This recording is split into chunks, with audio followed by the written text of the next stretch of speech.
Good afternoon, everybody. Welcome to Welgevonden Game Reserve on a lovely clear sky day here in the beautiful bush. I hope you're all well. My name's Andrew, and Miss Luyanda is still behind the camera working very hard.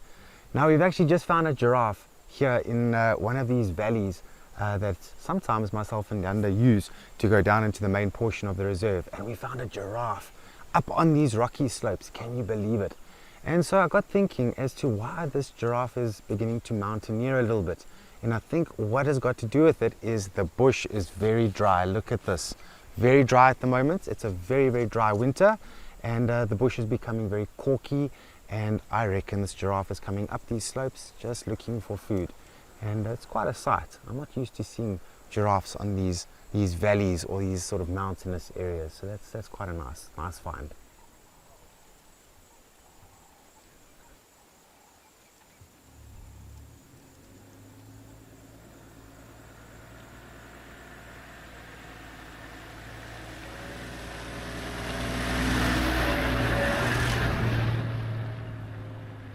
Alright, so we've managed to find one of these trees growing here in the Welgevonden Game Reserve that I really want to show you.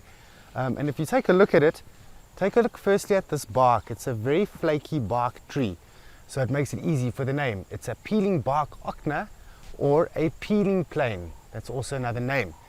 Now what makes this tree interesting is if you're ever being chased by a wild animal in the bushveld and you need to climb up a tree, this is not the tree you want, because these branches, like up here, they really do snap very easily.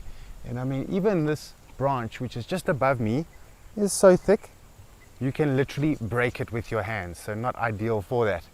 And when we look at where these trees grow, I mean, Welgevonden has got wide open spaces as well, plains as we call, and the vegetation down there is totally different. But these trees, they like to use these slopes. They make the most of these hilly outcrops, and they seem to be very happy living here.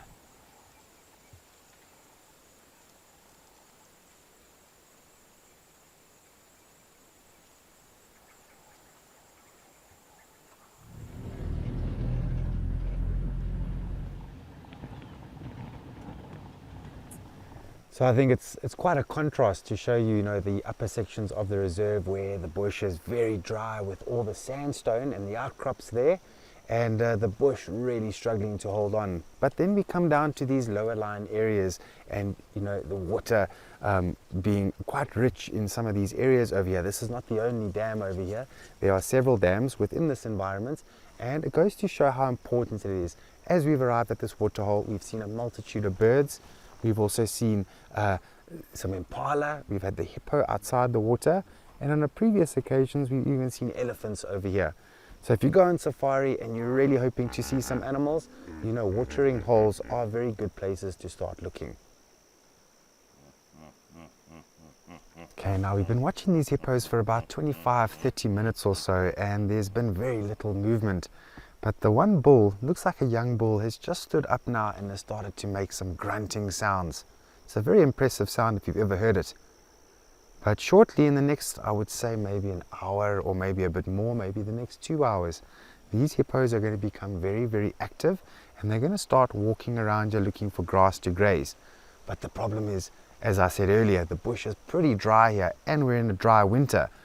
So with those combined, these hippos are going to need to venture quite far from this water, looking for those sweeter grasses that they so enjoy.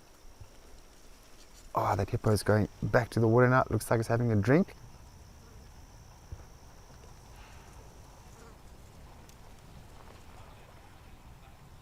Now, hippos are very, very sensitive to the sun. So although the time now is 5 o'clock, the sun is at that perfect temperature. But when it's a very hot day and the sun is blaring, the hippos instead are going to go into the water.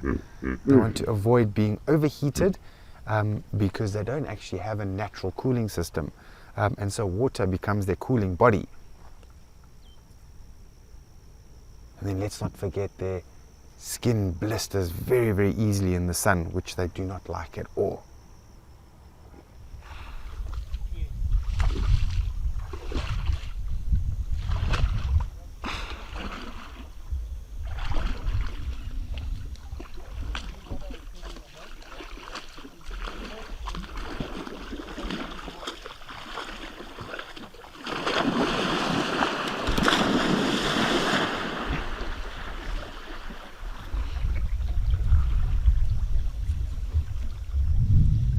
With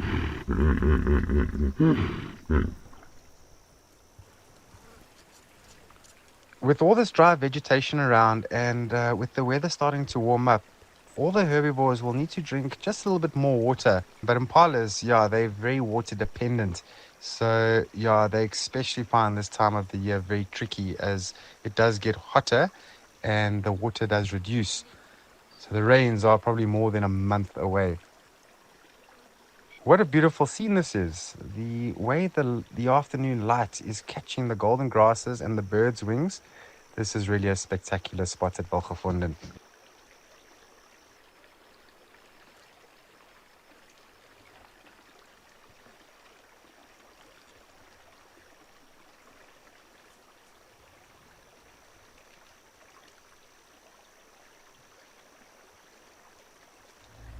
Right, ladies and gentlemen, the sun is starting to set now and we are losing light. So our plan now is we're going to head back to camp. But I do hope you enjoyed this virtual safari here in the Welgevonden Game Reserve. Today has been an absolute treat and I know we have thoroughly enjoyed. But it would not have been possible without our friends Nungubane, Sediba and Makweti. Thank you very much for everything you do. Cheers you all, we'll catch you tomorrow.